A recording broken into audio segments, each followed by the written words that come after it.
Welcome to my class of Formal Language and Automata Theory. Today we will discuss a few examples of the push-down automata as requested by my students. This is the first example of the push-down automata. I have said the example is given as a to the power n, bb. So the thing is we need to design a push-down automata where first two a strings will be character will be processed, and then one a loop is there, and then two b's are there. So based on that, we have designed the automata. We have taken the stack, but in this case, before designing, we need to focus on the how to design it and what is the necessary measurement. So first, if we need to process the first two character of A, so from if Q1 is a starting state, we can process one A from Q1 to Q2 and another A from Q2 to Q3. And here we are not doing anything, any operation of stack like push or pop. So the Z0 is as it is. We are not pushing anything, we are not popping anything. So the stack top is Z0. Then for the loop, for the a to the power n loop, what we have done, we have taken a so many times. So if it is a, we this basically on the n, no other variable is dependent. For example, a to the power n is given, but no other example like b to the power n or c to the power n is given, which is exactly dependent on the number of a occur in the automata. So for any time the a can be occur. So for that we do not need to count the a. So if we do not need to count the a, for that reason we do not need to operate any push or pop operation. So for that we have processed a in the loop in the Q3, and we have not doing any push or pop operation.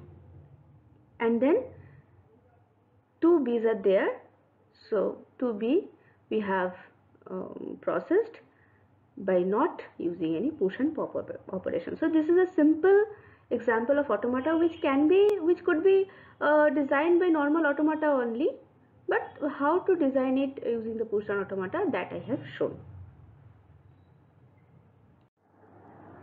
Now look into the second example where a is there, then a to the power n and b to the power n, and then at last 1b is there. So what we will do in this example, from the starting state as considered as Q1, we are processing 2a by not doing any push and pop operation, and we are reaching at the Q3 through Q2. Now at Q3, what we have to do, we have to count the a, as b is also there, whose number is dependent on the a. So we need to count the a. So first what we will do, we will process 1a and push it in the stack, and then when we will count the b, that time we will process 1b and pop 1a from the stack. So this is how we will do that. So in the node Q3, we first, when we will process the first a in the loop, so there that time Z0 will be there as a stack top. So where we are processing a and we are pushing 1a. Next time when another a will come, that time the stack top will be a. So for that reason we have taken a, which output is a. That means the stack top, if a is there, then we are pushing 1a. So by using this, we are pushing all the a, we are processing all the a and pushing all the a at the same time. Next, in the Q4, we are counting the b. So while counting the b, what we will do, we will if we are counting b, stack top will be a, and we are doing the pop operation. So as we are doing the pop operation, I have written here e, it will be a silent sign, it will not be a e. Okay, so when we will process 1b, that time 1a will be popped out. So we can see in the stack number will be decreasing when we will count 1b, right?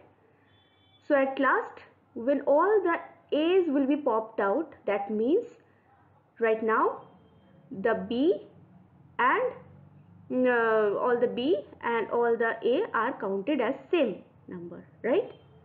So we have done that. Now what is the string is given? B to the power and then one B is there. So that B, when we will count that B, that time the stack top will be Z0. So that time we do not need to do any push and pop operation. And another thing which I have not said, that during processing from Q3 to Q4, one connection we have to take where we will process epsilon. That means we will not process anything, and if stack top is there A, it will be A. Fine.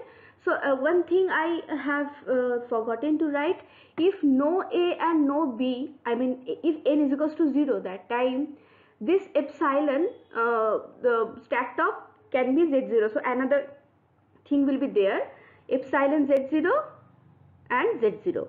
So this, please write it down. Okay. So this is how we can do the process. I hope that you can now be able to do any kind of similar problem using the push down automata. Thank you for coming to my class.